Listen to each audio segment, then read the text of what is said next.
now I got to get my thoughts together and go tell the monkeys. I'm sure they're going to be a little upset, maybe a little worried about what the future's going to bring, because everybody seems to think that, one man can take down the mountain, but I don't believe that. Richard Rawlings made a name for himself through his TV shows and passion for cars, earning a loyal following with his custom builds and sharp business sense.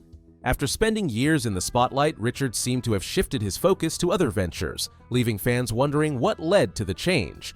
While some still remember him as the face of Gas Monkey Garage, others are curious about what he's doing now. So, join us as we dig into what really happened to Richard Rawlings. We can't talk about what happened to Richard Rawlings without bringing up the lawsuit tied to his business. Remember the Gas Monkey Bar and Grill that made headlines in the mid-2000s? Well, it turns out Richard ran into serious issues with the establishment, and things eventually ended up in court. So what's the real story behind the lawsuit? It all started back in early 2013 when Richard was still growing the Gas Monkey Garage name. With the attention he was getting in the industry through his hit show, Fast and Loud, he saw a chance to grow the brand beyond the garage. With that, he came up with the idea of a restaurant, and soon after, Gas Monkey Bar and Grill was born. Since Richard was more inclined towards cars and not the restaurant business, he chose not to run it himself. Instead, he partnered with investors who would handle the daily operations. He licensed the name and logo to investors and stayed out of the daily operations. Fast forward to September 2013, the bar officially opened just 2 miles away from Gas Monkey Garage. At first, everything looked great. The bar had the same energy as Richard's brand, with food, drinks, live music, and car-themed decor. Fans showed up in large numbers, and Richard made appearances from time to time. However, things were not so smooth behind the cameras. According to reports, Richard often caused problems during the construction of the bar. In a May 2013 email, one of the bar employees described him as extremely disruptive. He said Richard was rude to workers and acted like a spoiled 13-year-old, constantly stopping the progress of the project. It got so bad that Daniel Flaherty, the bar's managing partner, had to ban Richard from the construction site just to keep things moving. While this might seem odd, remember Richard didn't own the bar. He had only licensed the name, so Flaherty was the one in charge and he made sure to use the control when needed. This beef created tension between the bar's manager and Richard, and even after the bar opened, things didn't get any better. It was reported that Richard kept trying to interfere in the bar's operations, which went against their original agreement. From the investors' side, Richard seemed like someone who couldn't let go. But from Richard's point of view, his name was on the brand, so he had a right to speak up. By 2015, the tension had worsened. Richard started asking questions about the bar's finances. He claimed he wasn't getting full access to the financial records. In an email to Daniel Flaherty, Richard asked for more transparency. The bar's manager responded by saying he could come and audit the books anytime. Richard then replied that he doubted any records existed, suggesting a lack of trust in the bar's leadership. In July 2016, Flaherty sent an email confronting him over accusations of dishonesty. Richard responded with an apology. Just when it seemed things had settled, things took a new turn in 2016 when Richard tried to buy out the entire business. However, the deal fell apart because he couldn't come up with the full amount. After the failed buyout, the investors stayed in control of the bar, and Richard was kept out of the loop. In 2017, an undisclosed buyer offered to buy both Gas Monkey Bar and Grill and Gas Monkey Live. It was an enticing deal that could have helped scale the business. But just before the sale was finalized, Richard intervened and, according to the lawsuit, disrupted the transaction. The investors, especially Flaherty, were furious. They believed Richard acted out of spite after failing to buy the business himself. The lawsuit claimed Richard disrupted the sale and made false statements about the bar and its owners. On June 14, 2018, the bar and Daniel Flaherty filed a $6 million lawsuit against Richard in Dallas County Court. They said he caused them to lose the sale, damaged their reputation, and violated the licensing deal. Richard, through his legal representative Austin Champion, said the claims were baseless and that the lawsuit was just a way to keep using the Gas Monkey name. In 2019, Richard filed a countersuit, accusing the bar of unauthorized use of his trademark. In the lawsuit, Richard claimed he had already canceled the bar's license in 2018 due to the ongoing disputes. However, the investors kept using the name and even posted on social media under the brand. He also pointed to things the bar had done without his approval, like promoting a whiskey brand using the Gas Monkey name. Richard argued that he didn't sign off on that, as it did not align with his brand image. Another issue he raised was the bar hosting inappropriate events that went against the family-friendly image he had built. In addition to all of these, Richard claimed the bar owed him unpaid licensing fees. According to him, the investors had stopped paying him even before he ended the agreement. He said they were using his fame but giving him nothing in return. With that, he sued them for $1 million. Despite the lawsuits from both parties, things didn't drag on too long in court. In August 2019, both sides settled and dropped their legal claims. Although the details of the settlement were never made public, one thing was evident: the bar was ordered to stop using Richard's brand. In 2021, the bar rebranded as Amplified, ending all use of the Gas Monkey name. It shifted focus to music and food without any ties to Richard Rawlings.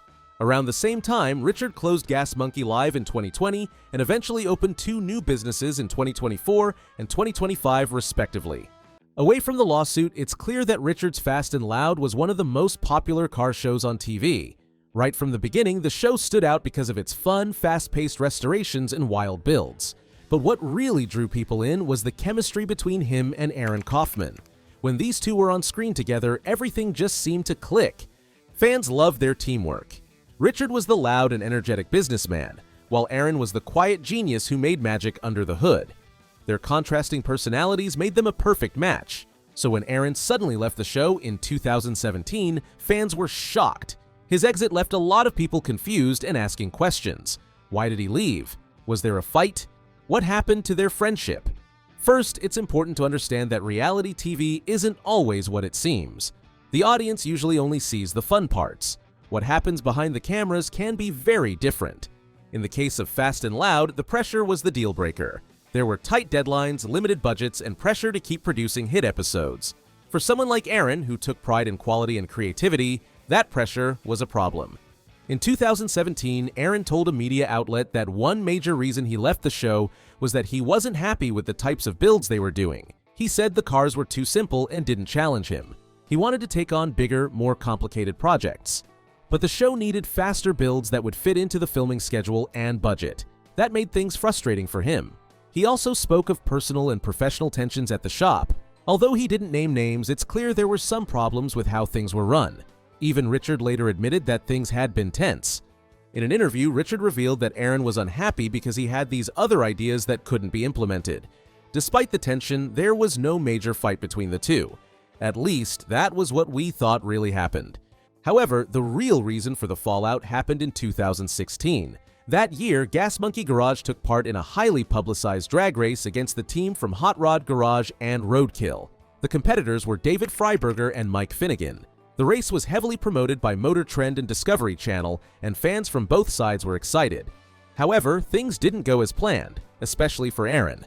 The Roadkill crew had set strict rules for the race. Each team was supposed to build their car using junkyard parts or whatever they had lying around. Aaron respected the rules and wanted to stick to them. But Richard had other plans. He told Aaron to ignore the rules and instead build a real drag car with performance parts. So Aaron followed orders and built the car using upgraded parts. On race day, the Roadkill team showed up with a car that truly followed the rules, while Gas Monkey Garage did otherwise. As you would expect, the race was one-sided. Gas Monkey's 1967 Dodge Dart easily beat Roadkill's 1968 Roadrunner clone. But instead of loud cheers, the crowd was upset. Many fans felt cheated. They believed the race had been unfair. The Roadkill fans were especially angry, and a heated argument broke out between fans of both shows. It became so bad that some fans began to insult each other.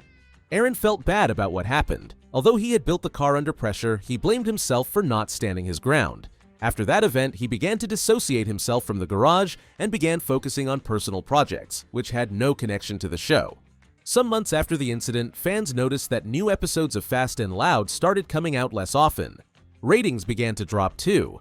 Reports showed that viewership in some regions declined. Around that time, Richard also launched another show called Garage Rehab, which led many people to believe that Aaron was leaving for good. Then, on December 21, 2016, Gas Monkey Garage confirmed Aaron's departure in a post on their website. Even Richard appeared surprised in the episode preview. In that clip, Aaron said something that confirmed it all. "My vacation from Gas Monkey is going to be a permanent one." It was the end of an era and the beginning of a new chapter for Aaron. After leaving the show, Aaron didn't waste time. He followed his dream and started his own company, ArcLight Fabrication. The shop focused on Ford trucks, which had always been one of his passions. Through ArcLight, he could finally work on the kinds of builds he loved, without having to worry about TV cameras or producers rushing him. Even though fans were sad to see him leave, they were happy to support his new journey. Aaron's fans always admired his skill and honesty, so when he launched his business, they cheered him on. He later returned to TV with his own show, Shifting Gears, which gave him full control over the projects. Although the show didn't last as long as Fast and Loud, it gave him the freedom he was looking for. Aside from the controversy on his show, Richard has also made headlines for his personal choices.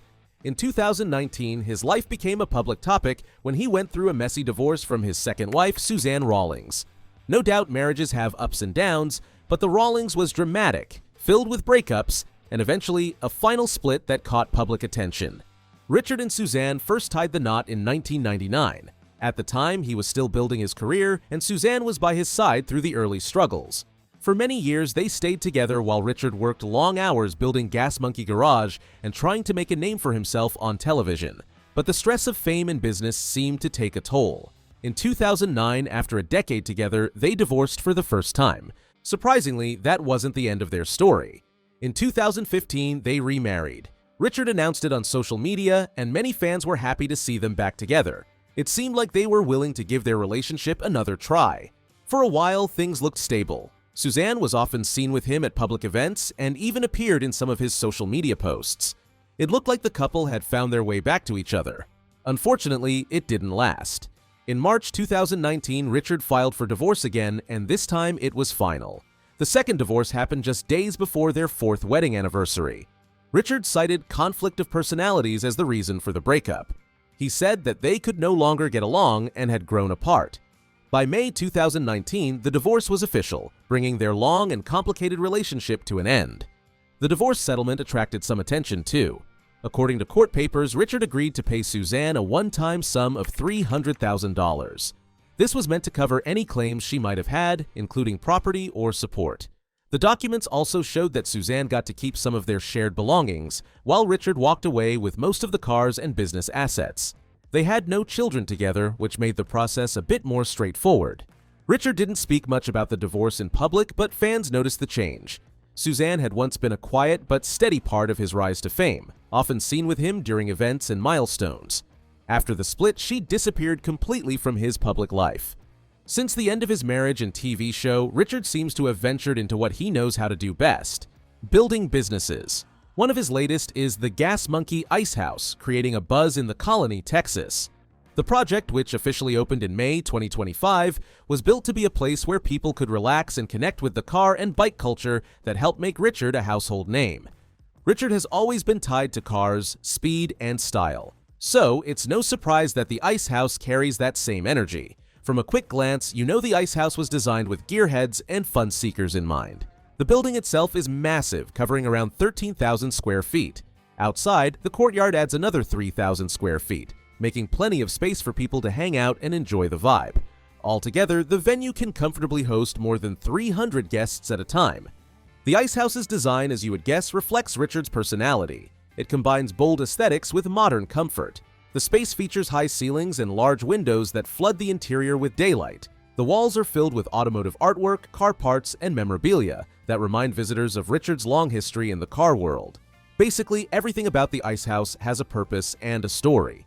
Another addition to the Gas Monkey brand that has been keeping Richard away from TV is the new Bar and Grill, which opened in 2024. This project came from Richard Rawlings' desire to revive the spirit of the former Gas Monkey Bar and Grills. Unlike the Ice House, the location of this bar and grill is the real deal. You see, Sturgis is not just any small town. It is home to one of the biggest motorcycle rallies in the world. Every August, the Sturgis Motorcycle Rally brings in hundreds of thousands of visitors. Many are bikers, car lovers, and thrill seekers. This crowd fits perfectly with the Gas Monkey style. Loud engines, jaw-dropping custom designs, and a love for live entertainment are exactly what this audience expects. By placing the new bar and grill in Sturgis, Richard made a smart move. He didn't just build a restaurant, he planted his brand in a town that already lives and breathes the kind of culture he's all about. I don't want to be a rally business. I really want this to be a local business because 6 to 7 months a year, this town is kind of dead, but everybody that lives around here, within a 30-mile stretch each way, needs somewhere to go have a cold beer and a hot pizza, a good meal. From a glance, the bar and grill building makes a strong impression. It carries the same design that fans have come to expect from Richard's projects, with large wooden panels, open spaces, and a layout that feels welcoming. The bar feels like a mix of an old-school garage and a concert venue. Inside, the space is packed with automotive decor.